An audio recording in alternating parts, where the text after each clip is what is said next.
कुछ दिनों पहले जब MTHL या Mumbai trans harbour link public के लिए खुला, तब कई लोगों ने इसके इंजीनियरिंग ग्रैंडोर की चर्चा जरूर की कि कैसे यहाँ पर कई सारे इंजीनियरिंग अचीवमेंट्स को हासिल किया गया है। लेकिन इससे ज्यादा अगर बात किसी चीज पे हुई तो वो था इस ब्रिज के लिए लगने वाला टोल। 10,000 रुपए महीने से लेकर 60,000 रुपए महीने तक का टोल आपको देना पड़ेगा अगर मंथली पास चाहिए आपको इस ब्रिज को इस्तेमाल करने के लिए। और सबसे बड़ी डिबेट जो इसके बाद में उभरती है, चाहे वो कमेंट सेक्शन हो या लोगों के ओपिनियंस के अंदर, वो ये है कि कोई गाड़ी खरीदते वक्त, स्पेशली कार खरीदते वक्त, हम ऑलरेडी बहुत हेवी रोड टैक्स देते हैं जो कि लाखों में होता है। इसके बावजूद हमें कई रोड्स के ऊपर टोल क्यों देना पड़ता है? और ये जब ओपिनियन सामने आते हैं तो एक चीज क्लियर होती है कि देश के अंदर एक्चुअल में टैक्स सिस्टम्स चलते कैसे है, इसके बारे में लोगों को नॉलेज नहीं है। और टोल्स कई प्रोजेक्ट्स के अंदर क्यों बहुत ही ज्यादा इंपॉर्टेंट होते हैं, ये भी ज्यादा चर्चा में लिया नहीं जाता। और इस वीडियो के अंदर हम इन्हीं चीजों को जानेंगे कि क्यों टोल टैक्स कहीं ना कहीं पर जस्टिफाइड है रोड टैक्सेस के होने के बावजूद। पहले तो टोल रूट्स के बारे में समझना पड़ेगा, क्या टोल्स कहां से आए वो समझना पड़ेगा रोड टैक्स की उत्पत्ति के पहले। इसका मतलब क्या है? एक जमाना था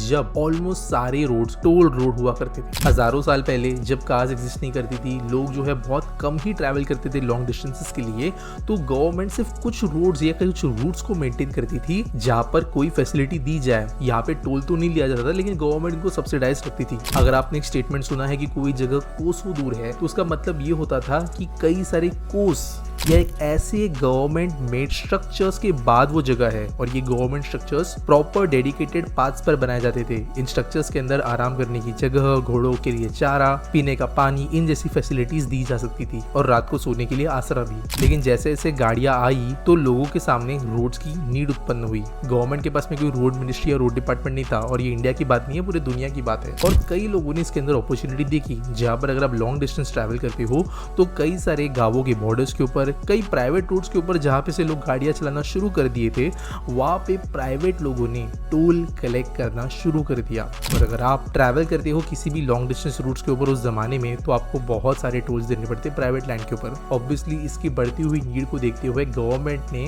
रूल्स बनाए दुनिया भर के अंदर, जहां पर टोल टैक्स को प्राइवेटली कलेक्ट करना एलिमिनेट किया गया।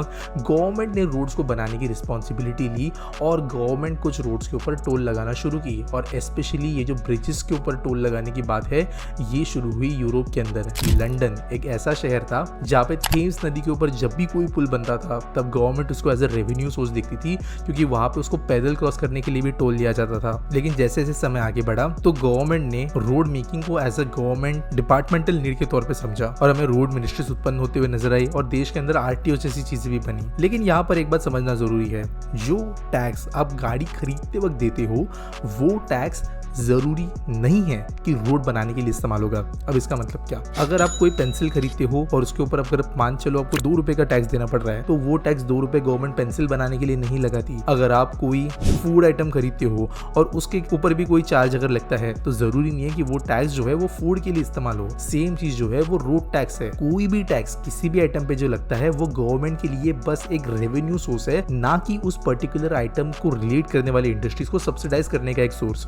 बेसिकली रोड टैक्स गवर्नमेंट के लिए किसी भी टैक्स के जैसा ही है। सारा का सारा टैक्स जो है वो एक साथ गवर्नमेंट ट्रेजरी में कलेक्ट होता है, फिर चाहे वो GST हो या अलग अलग आइटम्स के ऊपर लगे हो या अलग अलग टैक्सेस। और बाद में गवर्नमेंट अपने हिसाब से चाहिए वैसा बजट कर सकती है। जनरली आपसे जब रोड टैक्स लिया जाता है, वो एक सिंगल बकेट में जाता है, जिसके बाद में जब हर साल का बजट बाहर आता है, चाहे वो स्टेट का हो या सेंट्रल गवर्नमेंट का, तो उस पर्टिकुलर डिपार्टमेंट को, फिर चाहे वो स्टेट या डिस्ट्रिक्ट लेवल पे PWDs हो, म्युनिसिपल कॉर्पोरेशंस हो, या फिर नेशनल लेवल पे हमारी NHAI और MSRDC स्टेट बॉडीज, इनको बजट जो है वो अलग से दिया जा सकता है। कुछ केसेस के अंदर ऐसा भी होता है जहां पर पूरे स्टेट के अंदर जितना रोड टैक्स कलेक्ट हुआ है, उससे ज्यादा बजट अलोकेट किया गया है सेंट्रल या स्टेट गवर्नमेंट के द्वारा, ताकि वहां पे कोई बहुत इंपॉर्टेंट ब्रिज या कोई बहुत इंपॉर्टेंट एक्सप्रेसवे बन पाए। हालांकि वो स्टेट जो है उसको अफोर्ड नहीं कर सकता फिर भी। और इसीलिए रोड टैक्स रोड बनाने के लिए इस्तेमाल नहीं होता।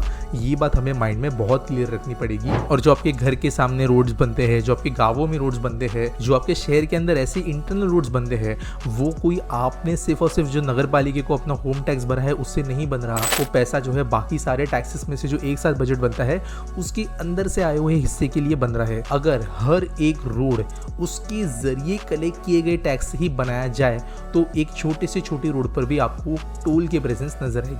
बट जब बड़े इंफ्रास्ट्रक्चर प्रोजेक्ट्स की बात आती है, तब फाइनेंसिंग बहुत अलग तरीके से होती है। 18,000 करोड़ रुपए कीमत थी MTHL को बनाने की, और ये एक इतनी बड़ी अमाउंट है कि ये डायरेक्टली स्टेट गवर्नमेंट नहीं दे सकती। ये अमाउंट इतनी बड़ी है कि स्टेट गवर्नमेंट्स अपने बजट में से काट के डायरेक्टली नहीं दे सकती, क्योंकि उनको बाकी भी काम है। यहाँ पर सेंट्रल गवर्नमेंट में भी कुछ फंडिंग करे कुछ ना करे, और ऐसे कई प्रोजेक्ट्स बनते हैं, स्पेशली एक्सप्रेसवेज जो कई स्टेट्स में से जाते हैं।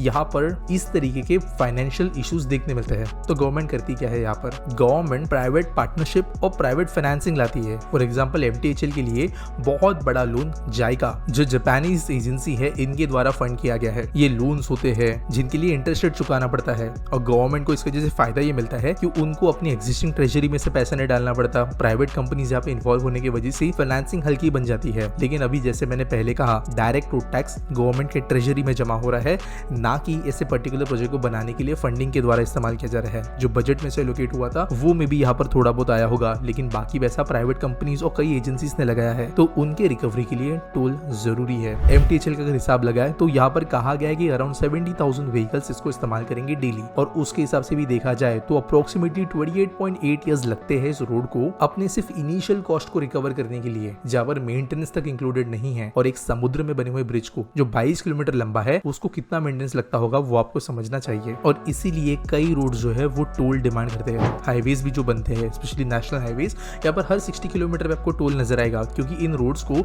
स्टेट गवर्नमेंट के पैसे से या वहां पर जो गाड़ियां बिकी लोकल RTO के अंदर, उसके अंदर जो रोड टैक्स दिया गया उससे उनको बनाया ही नहीं गया, उनको अलग अलग मेथड्स के फंडिंग के जरिए लिया गया। अब मैं ये नहीं कह रहा हूँ कि टोल सिस्टम पूरी तरीके से जस्टिफाइड है, कई दिक्कत टोल सिस्टम्स के अंदर है। फॉर एग्जाम्पल, कई शहरों के अंदर टोल्स प्रॉपर्ली एक रेवेन्यू जनरेटिंग सोर्स बन जाता है प्रोजेक्ट कॉस्ट की रिकवरी के कई सालों बाद भी। मुंबई के अंदर अगर आप एंट्री करते हो किसी भी पॉइंट से तो आपको बड़े टोल देने पड़ते हैं, और उनका कलेक्शन इजीली इतना है कि जिन रोड्स के ऊपर इनको लगाया गया है वो अपनी कॉस्ट रिकवर कर चुके हैं, लेकिन रेवेन्यू सोर्स की तरह इनको देखा जाता है। कई बार टोल्स को काफी छोटे डिस्टेंसेस पर लगाया जाता है, स्पेशली स्टेट हाईवेज में देखा गया है महाराष्ट्र से स्टेट्स के अंदर, जहां पर आपको लिटरली कुछ केसेस में 30 किलोमीटर के डिस्टेंसेस पे टोल नजर आएगा और रोड क्वालिटी आपको नजर नहीं आएगी। कई केसेस में हमें मेगा फ्रॉड्स देखने मिलते हैं, जहां पर प्रोजेक्ट कॉस्ट रिकवरी होने के बावजूद गवर्नमेंट को पैसे का हिसाब ठीक से नहीं मिलता। और इसके ऊपर एक मैंने वीडियो भी बनाई थी जो थी नोएडा टोल ब्रिज स्कैम, जहां पर हजारों करोड़ का चूना गवर्नमेंट को लगाया था 3 IAS ऑफिसर्स ने। और ऐसे ही आप लोग भी कमेंट्स में मुझे कई उदाहरण बता सकते हो कि टोल्स जस्टिफाइड क्यों